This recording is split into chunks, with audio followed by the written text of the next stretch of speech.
Olá, gente, vamos para mais uma aula de língua portuguesa hoje com um conteúdo aí que puxa a prova de qualquer concurso no país.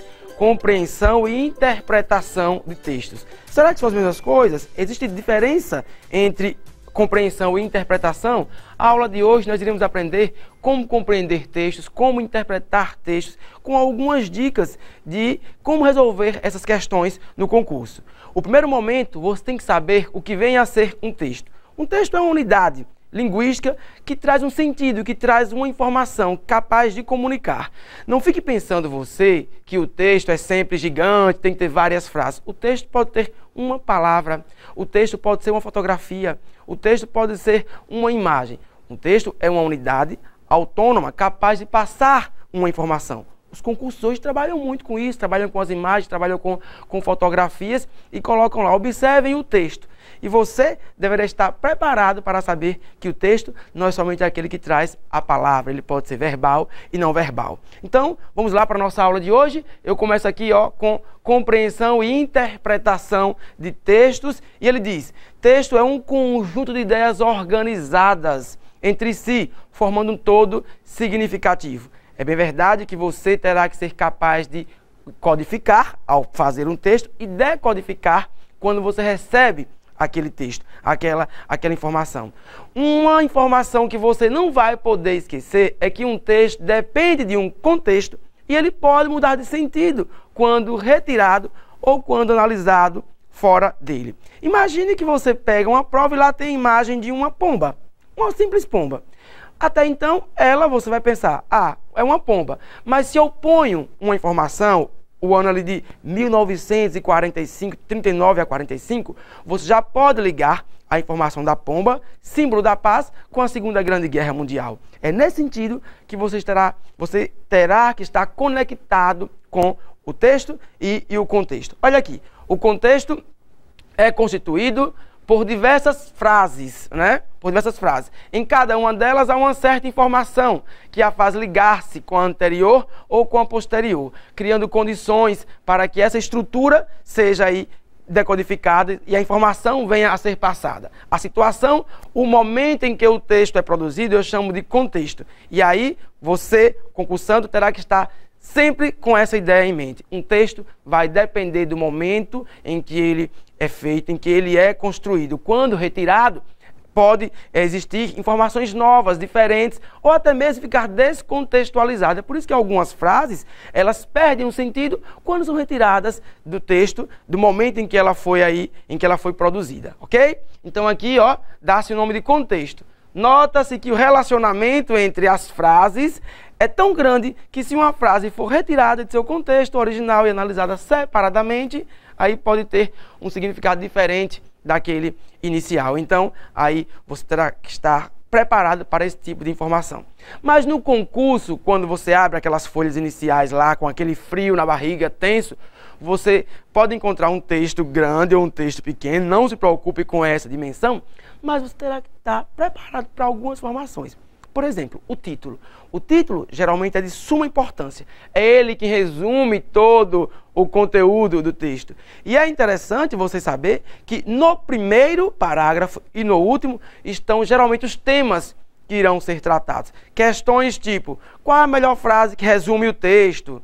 Qual é o conteúdo principal do texto? Você pode pegar, você pode dar uma pescadinha ali, tanto no título, no primeiro parágrafo ou no último parágrafo, que é quando o autor realmente retoma a ideia central do texto. Fica uma boa cola, né? Uma boa dica aí. Então, quando aparecer lá para você perguntando qual é o tema central, que a perguntinha disser assim, observe aí, qual é o tema central do texto, você vai buscar essa informação no título, no primeiro parágrafo ou no último. Mas, se a pergunta for sobre argumentação e defesa, você procura aí nos demais parágrafos, no decorrer do texto, que é o momento em que o autor vai defender aí a sua tese. Ok? Tranquilo? Então aqui, o intertexto. Isso aqui é importante.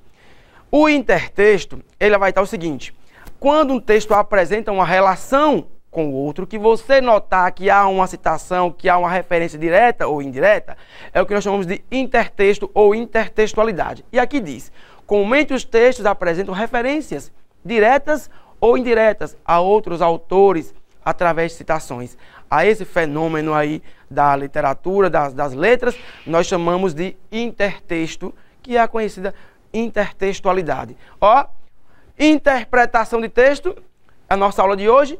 O primeiro objetivo de uma interpretação de texto é identificar a ideia principal. Por isso que a primeira pergunta geralmente é essa: qual é a ideia principal? Qual é o tema principal? O texto trata de quê? De acordo com o texto. Esses são os enunciados mais comuns em todos os concursos do Brasil. E você aí, ligado ao Instituto Educar, já deve estar antenado, concatenado com essa ideia. E aqui, a ideia principal.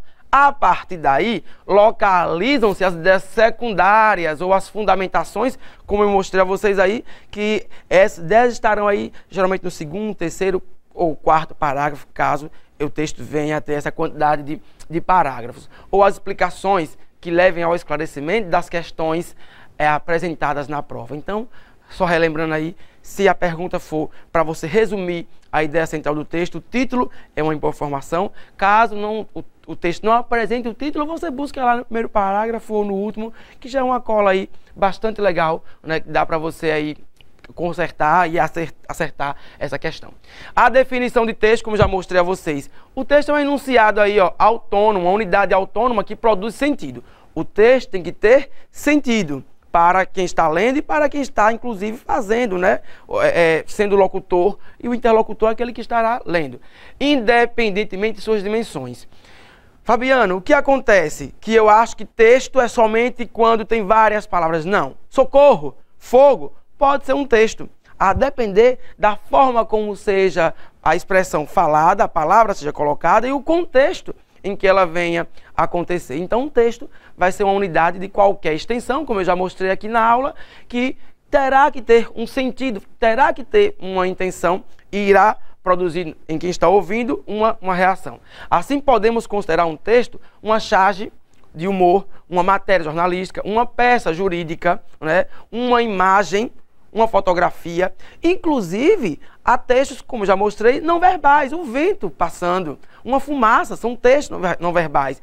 Imagine que você está passando por uma ilha e vê a fumaça, sinal de vida. Então, aquela fumaça ali comunicou, é o que nós chamamos de texto não verbal, mas para o concurso, o que vai aí funcionar é o texto verbal, as imagens e as fotografias. Então, fique antenado aí para você não perder as primeiras questões da prova, que fazem aí junção, que fomentam uma parte principal das provas de concurso, que é a compreensão e a interpretação textual. Lembrando, daqui a pouco eu mostro a você qual é a diferença entre compreender e interpretar. Por isso que às vezes nós erramos as questões. Ah, eu fui fazer a prova e tinha certeza. Não, porque você interpretou e ali a questão era para compreender. Alguns enunciados trazem em si algumas diferenças e que você, concursando, terá que estar antenado com isso aí. Tá ok? Ó, o texto e as suas relações.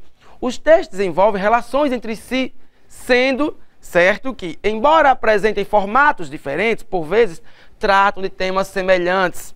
Eu posso ter um texto escrito que faz uma relação direta com uma imagem, com uma fotografia, como nós iremos ver aqui. É muito comum na imprensa você observar um texto escrito, uma charge e uma imagem que não seja uma charge. Nesse momento, os três textos falam sobre um tema em comum. Falamos da interdiscursividade, da intertextualidade, que eu já comentei aqui. Detalhe, nem sempre a interdiscursividade, um discurso que faz relação ao outro, né, ela é clara. O leitor terá que estar antenado com aquela informação, já tê-la visto em outro local, para perceber que um discurso faz menção aí ao outro, bem como a intertextualidade, né, nas fotografias, nas propagandas e nas novelas. Por exemplo, novelas em que você olha uma cena e já viu aquela cena na literatura, né? Muito comum ali, porque a chamada intertextualidade. Então aí, ó, eu quero mostrar a vocês agora os elementos de um texto narrativo. Vamos pegar como exemplo aqui um texto narrativo. Existem as tipologias, tema da nossa próxima aula, né? Que eu tenho aí a tipologia narrativa, a descritiva, a dissertativa, e eu quero mostrar a você como analisar um texto narrativo.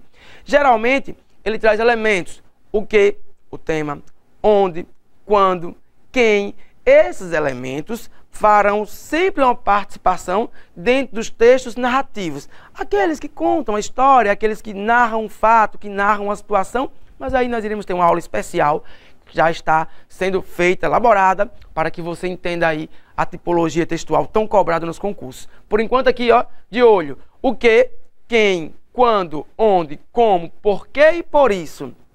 Esses, né, são os tópicos que vocês irão ter que reconhecer, que se esforçarem um pouquinho aí para entenderem. Vamos aqui, olha esse texto. A urbanização no Brasil registrou um marco histórico na década de 1970, quando o número de pessoas que viviam nas cidades ultrapassou o número daquelas que viviam no campo. No início deste século, em 2000, segundo dados do IBGE, mais de 80% da população brasileira já era urbana.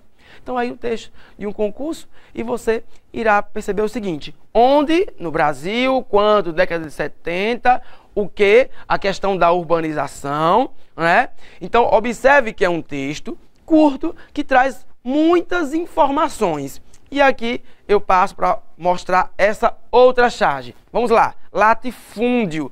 Observe a imagem, interpretar a charge. É importante para que você consiga ganhar questões no concurso, que a nova onda agora é trazer a imagem. A nova onda agora é trazer a charge, né, retirada da internet, retirada das redes sociais. Olha aí o latifúndio. É preciso saber o que vem a ser o latifúndio, a palavra latifúndio, grandes propriedades de terra, né, muitas vezes aí sem produção, inativa. Então observe a imagem, ó, enxadas paradas. Eu tenho aqui uma enxada parada e o texto traz uma carga semântica com muitas informações.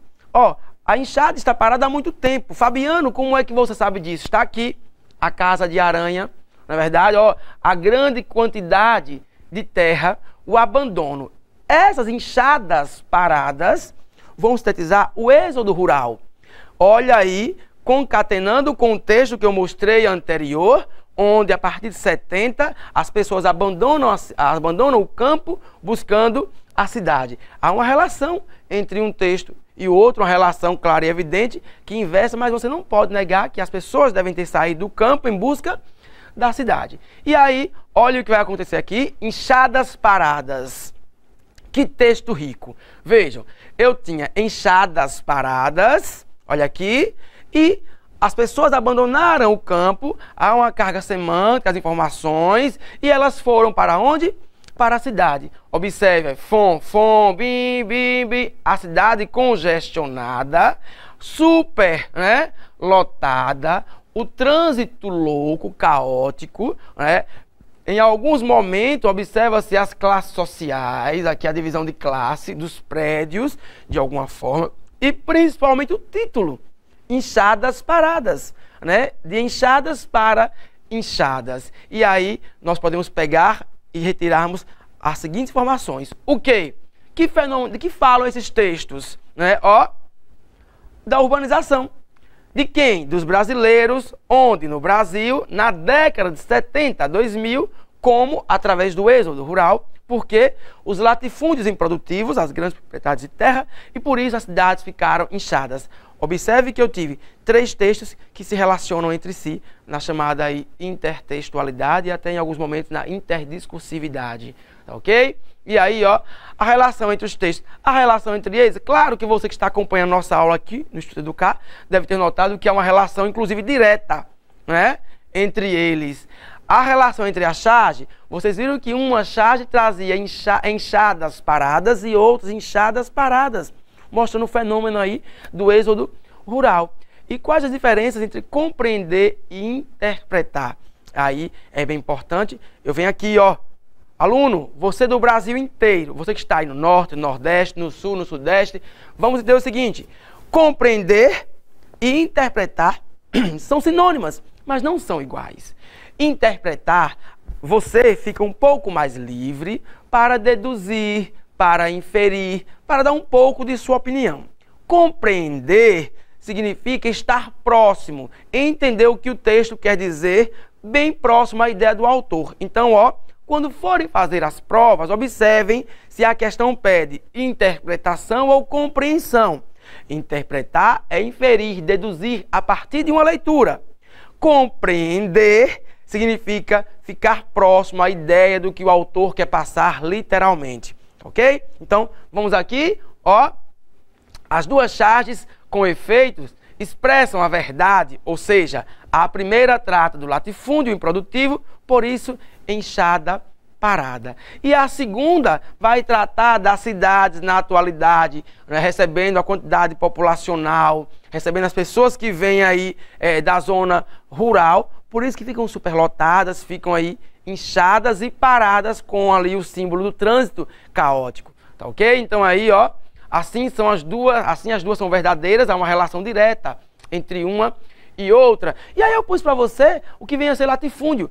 Compreender um texto será importante que, durante esse processo, que você reconheça as palavras. A dica é, está lendo um texto, não reconhece a palavra, não pare. Continue lendo o texto, até coloquei aqui algumas dicas para vocês, né, de como ganhar algumas questões. Não conhece a palavra? Tente acertar pelo contexto em que ela aparece, tá ok? Então, ó, latifúndio, grande extensão de terras, geralmente improdutivas ou escassamente exploradas por lavradores, a benefício do proprietário. E aí, uma imagem, famílias sem terra ocupam latifúndio contra despejos em Minas Gerais. É importante saber o que é latifúndio para que você compreenda a informação como um todo, tá ok? Fabiano, eu sempre que vou interpretar textos fico confuso e não consigo, porque aparecem as conjunções, né, que fazem aí o que nós chamamos de coesão, que dão coerência ao texto. Elas são importantes? Não, elas são de suma importância, elas são mais que importantes. Através dessas conjunções, vocês irão compreender o texto, que é muito comum aquele tipo de questão que diz assim, ó, trocando a palavra destacada por uma outra, vai alterar o sentido? Já devem ter visto, né? Trocando a conjunção assinalada por outra, vai alterar ou não vai alterar o sentido? Então é bom que você saiba o que é uma conjunção e para que serve uma conjunção. Olha aqui, são os conectores, não só, mas também, além disso, ligação de elementos, de argumentos em favor de uma determinada conclusão. Não só, mas também. Cuidado com o mas.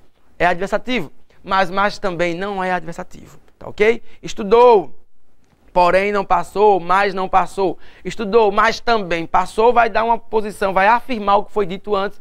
Muito cuidado, que a nova onda do concurso é colocar o mais também para aí dar a ideia de a favor, né, para concluir. Ó, isto é, ou seja, em outras palavras, para dizer e reformar o que foi dito, para explicar, para reexplicar. Muito comum, mas, porém, contudo, todavia, no entanto, são as expressões, são as conjunções mais utilizadas no concurso público. Porque aqui eu tenho argumentos que irão dar uma ideia de oposição ao que foi dito anteriormente. No passado, a mais utilizada era o mas.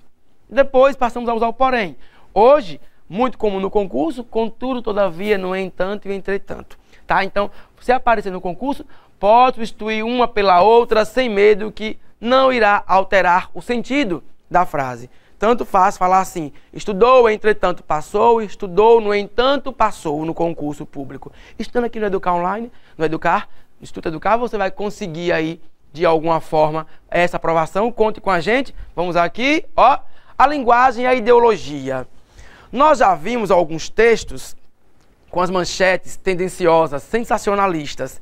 Todo texto, apesar de afirmarem que não há essa pessoalidade, ele tem uma intenção por trás, uma intenção do produtor, uma intenção de quem o faz, de quem o constrói, para fazer aí uma menção, para chamar a atenção de quem irá ler. Todo texto, ainda que de modo indireto, expressa a intenção de seu produtor.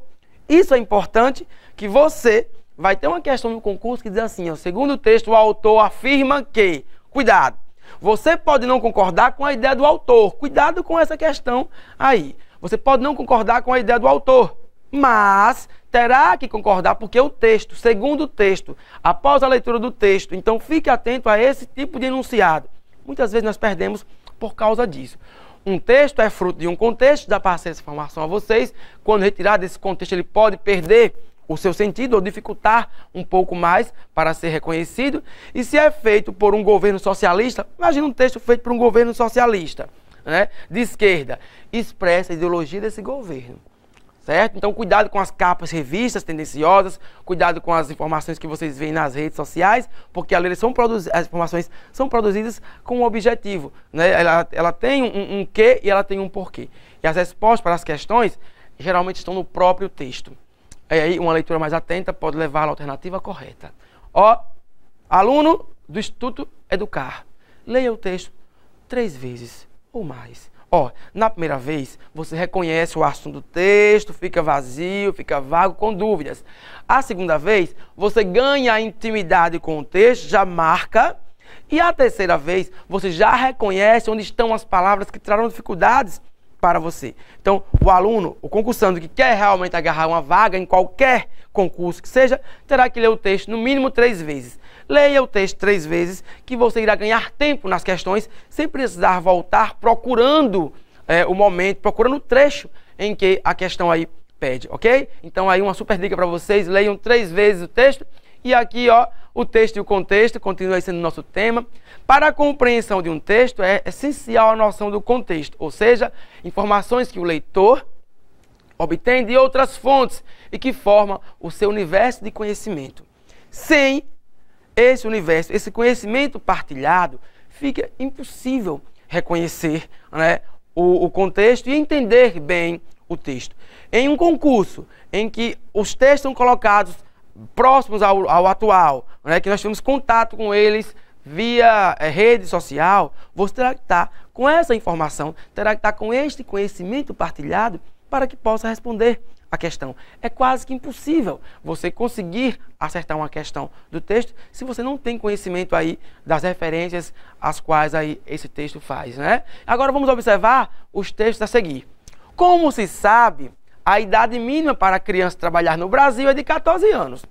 O artigo 403 da CLT é proibido qualquer trabalho a menores de 16 anos, salvo na condição de aprendiz, a partir dos 14 anos. Um texto verbal, né, que nós podemos tirar nossas conclusões, é proibido no Brasil trabalho, a não ser que ele seja um jovem aí aprendiz, né, muito cuidado, porque há exploração mesmo assim. E aí, esse texto é verbal. Observe esse outro texto dentro do contexto. Observem, né? Eu tenho uma criança, tá? Eu usando algo semelhante a uma burra, talvez a própria camisa. Eu tenho um olhar, né, um tanto quanto mais violento, e eu tenho uma arma na mão, né? E aqui diz, meu primeiro emprego. Uma charge que vai fazer aí uma, digamos que, menção indireta ao texto anterior. Observe, né, todo o contexto que nós temos aqui. E aí eu trago outro texto. A conclusão. Ora, tanto um quanto o outro dado fornecido dão conta da exploração do trabalho infantil. Quer seja pela criminalidade, quer seja por aqueles que contratam menores irregularmente para exercer atividades laborais. Assim, ambas as condutas fomentam o desrespeito à lei. Então, vejam aí, eu tenho 2 textos, mas que um vai trazer o discurso do outro, um vai trazer uma intertextualidade com o outro, e principalmente, ele pode ser compreendido, né, ou até mesmo interpretado de formas diferentes, mas que em algum momento aí irão se encontrar com relação aí ao tema, uma imagem da criança, infelizmente nossa realidade ainda, né? A criança trabalhando, vendendo balas no semáforo, em qualquer lugar do país, infelizmente você vê aí essa imagem.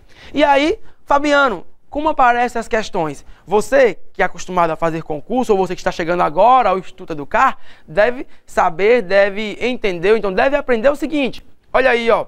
Normalmente numa prova, você, candidato, é convidado a identificar. E o enunciado é assim: reconhecer os elementos fundamentais de uma argumentação, de um processo, de uma época. Neste caso, procuram-se os verbos e os advérbios, né, que definem aí o tempo. Identifique no texto o argumento, identifique no texto o parágrafo, qual das passagens abaixo afirma tal posição do autor. Então, é um tipo de enunciado que você terá que estar antenado para acertar. Ele pede que você identifique. Comparar, muito comum, né?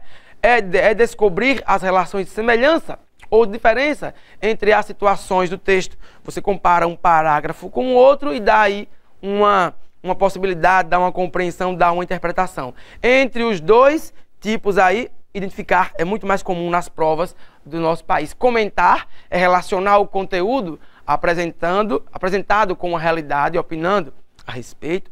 E resumir é conectar as ideias centrais ou secundárias em um só parágrafo. Geralmente, a ideia que melhor resume o texto pode ser encontrada no último parágrafo. É aquele momento que o autor quer rematar e quer colocar. E parafrasear é reescrever o texto com outras palavras. Não é comum em concurso, mas é bom que você entenda aí o que vem a ser parafrasear, porque às vezes cai questões assim, ele te dá uma frase e pede que você encontre outra que seja aí com o mesmo sentido que aquela, parafraseando, o que ele já havia dito antes. E aí eu coloquei para você, compreensão e interpretação de texto. O que significa interpretar? Significa explicar, comentar, julgar, tirar conclusões, deduzir. E os tipos de enunciados mais comuns são esses. Através do texto, infere-se que o verbo inferir significa deduzir. O verbo inferir significa, após uma leitura, você dar a sua ideia, mas é claro que dentro de um concurso, de um texto, você irá se aproximar de alguma forma da ideia do autor. É possível deduzir que o autor permite concluir que. Qual é a intenção do autor ao afirmar que esses enunciados significam que você foi chamado para interpretar o texto? Muito cuidado para não confundir com compreender. Compreensão, você sabe que vai ficar mais próximo à ideia do autor, vai ter que ser mais literal, tem que ter um cuidado maior. E aqui diz, é a interlocução, é a intelecção, é o entendimento, a atenção do que realmente está escrito. Os tipos de enunciado, o texto diz que esse enunciado aqui, pode observar, geralmente é a primeira questão dos concursos. O texto diz que, o texto informa que, o tema central do texto é sugerido pelo autor que, olha aqui, tá vendo? A ideia do autor, mais uma vez, o texto do autor diz que, é sugerido pelo autor que, então, quando você tiver diante desse tipo de enunciado, lembre, Fabiano me ensinou que isso aqui terá que ser compreendido. E quando for, pode-se inferir, pode-se deduzir, que é uma questão muito comum, você estará mais à vontade para interpretar, mas cuidado para não ir aí voar, não dar aquelas saídas muito grandes, muito longe do texto, ok? E aqui, de acordo com o texto, é correta ou é errada a afirmação? Mais uma vez, é um tipo de enunciado e convida você aí a compreender. E o narrador afirma, o autor afirma. São esses tipos de enunciados que estarão diante do que vem a ser compreensão. Então, entendido? Aqui, compreender, você vai ficar preso, vai ficar mais próximo às ideias do autor. E interpretar, você vai sugerir, você vai deduzir. Entendida essa diferença, você estará aí com uma questão praticamente na mão para ser um concursando de sucesso, e logo, logo conquistar sua vaga aí no concurso público que você tanto almeja aqui, conosco, no Instituto Educar, certo? E aqui, vamos lá, vamos fazer uma questão de concurso? Vejam, olha esse texto, o gabarito está aqui, pega depois lá na plataforma do Instituto. Vamos para o problema ecológico, um pequeno texto aí, e aqui eu tenho, se uma nave extraterrestre invadisse o espaço aéreo da Terra, com certeza seus tripulantes diriam que neste planeta não habita uma civilização inteligente. Tamanho é o grau de destruição de recursos naturais. Olha aí, minha gente. Essas são palavras de um renomado cientista americano. Apesar dos avanços obtidos, a humanidade ainda não descobriu os valores fundamentais da existência. O que chamamos orgulhosamente de civilização nada mais é do que uma agressão às coisas naturais. A grosso modo, a tal civilização significa a devastação das florestas, a poluição dos rios, o envenenamento das terras e a deteriorização da qualidade do ar. O que chamamos de progresso não passa de uma degradação deliberada e sistemática que o homem vem promovendo há muito tempo. Uma autêntica guerra contra a natureza. Afrânio Primo, jornal aí, um texto adaptado. E aí a questão diz, segundo o texto, gente, se é segundo o texto, você não vai interpretar, você vai aqui compreender, você foi convocado a compreender. segundo o texto, o cientista americano está preocupado com o quê? Será que ele está preocupado com a vida neste planeta? Será que ele está preocupado com o espaço aéreo? O que pensam os extraterrestres, né? Será que é a preocupação dele? O seu prestígio no mundo ou seres de outro planeta? Toda a questão do concurso, você tem aí dois ou três itens que são absurdos e ficam apenas dois na disputa. É claro, né, que ele não está preocupado com o prestígio no mundo. É claro que ele não está preocupado com o que pensam os extraterrestres. É claro que você pode notar que aí ele não vai estar preocupado com seres de outro planeta. A nossa resposta ficaria entre A, né, e B. É bem verdade que a qualidade do espaço aéreo também não foi necessariamente explorado no texto, e aí não foi explorada no texto, e aí eu tenho como resposta a letra. Eu espero que você em casa tenha respondido comigo a letra A, né? Muito bem aí, a letra A. No final, tem gabarito, passa na plataforma que aí a assessoria é completa. Para o autor, a humanidade demonstra ser muito inteligente. Ouve palavras do cientista, né? Ouve as palavras do cientista.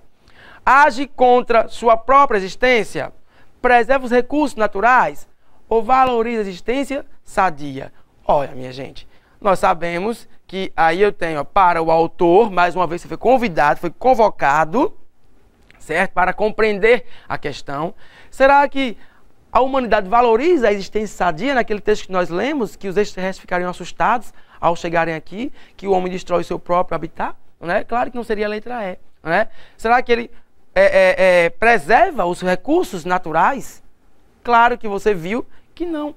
Ouve as palavras do cientista, e aí eu tenho, demonstra ser muito inteligente. A humanidade não demonstra ser inteligente quando destrói o seu próprio habitat. Olha aqui, age contra sua própria existência. A resposta será a letra C, e eu tenho certeza que você de casa ficou antenado com esta alternativa. Da mesma maneira como o assunto é tratado no texto 2, é correto afirmar que o meio ambiente está degradado por quê? Por que será que o meio ambiente está degradado? Hein? Pensa comigo. A destruição é inevitável, a civilização o está destruindo, a humanidade preserva sua existência, as guerras são o principal agente de destruição, os recursos para mantê-los não são suficientes. Então, vamos eliminar algumas, aquelas abruptas, aquelas que nós eliminamos de imediato. Será que aqui, ó, é correto afirmar que o meio ambiente está degradado? A destruição é inevitável? Será que se o homem aprendesse a zelar o próprio ambiente, isso aqui seria uma resposta cabível? Né? Não marquem jamais, sei que você não marcaria, a letra A. A civilização o está destruindo. Será que a humanidade preserva sua existência? Segundo aquele texto que nós vimos, claro que não. As guerras são o principal agente de destruição. Turma, geralmente um item não tem nada a ver com o texto. Os recursos para mantê-los não são suficientes. Você está aí diante da resposta, né? A civilização o está destruindo. A resposta é a letra B, né? Para o nosso aluno aí, ó. Muito bem, o nosso gabarito. Então, na aula de hoje aprendemos um pouco sobre compreensão e interpretação de textos. Vimos o que é um texto, que é um enunciado linguístico de qualquer extensão, e vimos algumas dicas de como ganhar as questões que abrem as provas no concurso público. Tchau para vocês, até o nosso próximo encontro aqui no Instituto Educar. Tchau!